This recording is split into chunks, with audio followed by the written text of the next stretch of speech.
Somandepalli PS లిమిట్స్లో ఒక చిన్న అబ్బాయిని కిడ్నాప్ చేసుకొని పోయి ఒక బావిలో పడేసి చంపేస్తారు. తర్వాత అబ్బాయి గురించి డిటెక్ట్ చేయడంలో చాలా హార్డ్ వర్క్ చేయాల్సి వచ్చింది. అంటే ఫస్ట్ ఏం చేస్తారంటే కిడ్నాప్ అంటారు, కిడ్నాప్ చేసినాము మాకు ఇంత డబ్బు తీసుకురావాలని చెప్తారు.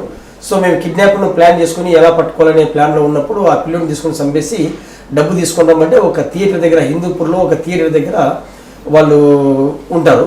అక్కడ మేము తెలుసుకొని సో థియేటర్ దగ్గరికి మేము ఒక అన్ని మామూలు సివిలియన్ మాదిరి డ్రెస్ వేసుకుని పోయి అక్కడక్కడ కూర్చున్నాము.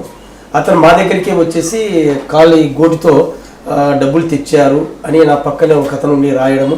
సో దీన్ని బట్టి చూస్తే ఇతను ఏదో అఫెండర్ ఉన్నట్టు దానికి సంబంధం ఉన్నట్లని తెలుసుకోవడము.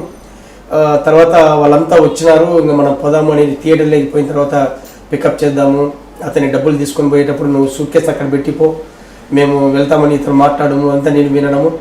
దాంతో అతను అక్కడ పెట్టి పోయినప్పుడు సూట్ కేసు దగ్గర పోయినప్పుడు ఇతను పట్టుకొని సూట్ కేసు సీజ్ చేయడము. ఎవరెవరు వచ్చారో వాళ్ళందరినీ కూడా పికప్ చేసుకోవడం జరిగింది అక్కడ. సో ఇది కొంచెం సెన్సేషన్ అయింది. అక్కడ బాబు ఉన్నాడు, లైవ్ బాబు చనిపోయి ఉన్నాడు, బాయిలో వేసేసాడు. చనిపోయిన తర్వాత లిఫ్ట్ చేసుకొని బాయిలో వేసి చంపేసి తర్వాత మీ అబ్బాయిని మేము కిడ్నాప్ చేసినాము డబ్బులు ఇవ్వని అని చెప్పి డిమాండ్ చేసాం. మళ్ళీ వాళ్ళ ఇంట్రాగేషన్లో పలానా బాయిలో చంపేసినామంటే అక్కడ బాడీ ట్రేస్. సార్ అక్కడ కాలుతో ఎందుకు రాశాడండి అలాగా?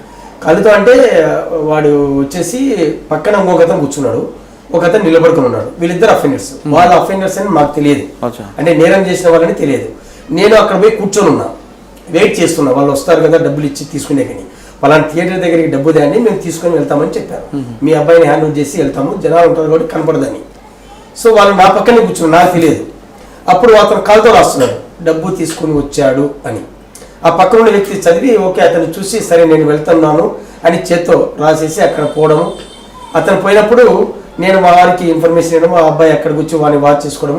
ఇతను పోయినప్పుడు నేను అతను పికప్ చేసుకోవడం జరిగింది. సార్ ఆ చిన్న అబ్బాయిని కిడ్నాప్ చేసి బావిలో పడి చంపిన తర్వాత కూడా డబ్బులు డిమాండ్ చేశారు, పట్టుకున్నారు మీరు. వాడిని దొరకగానే ఏం చేశారండి? వాడిని పట్టుకోగానే ఏం చేశారు మీరు? పట్టుకున్నా తీసుకెళ్ళాము. వాడికి కేసు ట్రీట్మెంట్ ఇచ్చారా లేదా? కేసు అంటే పద్ధతి అండి, మనకు సిస్టమేటిక్ ఉంటాం కదా.